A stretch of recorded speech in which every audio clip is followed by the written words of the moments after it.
და ის თბილისშია კოდე. ვინ არის თბილისში და ალენ დელონია თბილისში, რომელიც კერძო თვითმფრინავით ჩამოფრინდა გუშინ თურმე 5-9-ზე გამთენიისას. მიუხედავად იმისა, რომ მოითხოვა ჟურნალისტები არ დამხვდნენო და არ სულდა მათთან გასაუბრება, როგორც ჩანს ფრენის შემდეგ ვარსკვლავი კარგ განწყობაზე იყო და კომენტარიც გააკეთა, პატარა მცირე კომენტარი.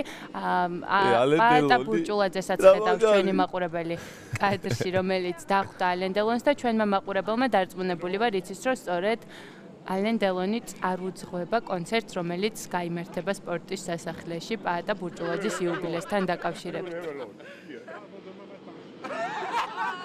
ყოველ დილამდე არ დაბარაკობს.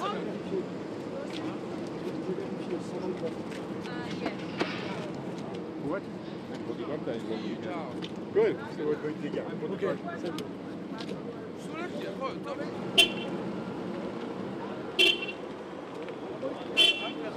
მე ბედნიერი ვარ რომ აი ამ იუბილეზე ჩამოდის ესეთი დიდი პიროვნება როგორც არის ალენ დელონი მე დიდი მადლობა მინდა უთხრა არტ-პალას ვინც მოაწყო ეს ყველაფერი ეს ჩემი ორგანიზებული არ არის ეს არტ-პალასმა მოაწყო და მთელი საქართველო უდება ამ დიდებულ პიროვნებას ამ დიდ მსახიობს და რაღაცა ადამიანს და ნახოთ გავიცნობთ ახლა კარგად ყველანი ერთმანეთს და მე მგონი მოიწონება საქართველო რადგან საქართველოს თუ უყვარს ის მასაც შეუყვარდება საქართველო.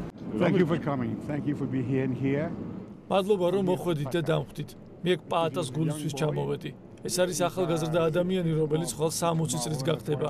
მე მის საიუბილეო საღამოს წავიყვან. ის არის უდიდესი ვარსკვლავი და ეს თქვენ ჩემზე უკეთესად იცით. უკვე მომწონს თბილისი. Don't you? Yeah.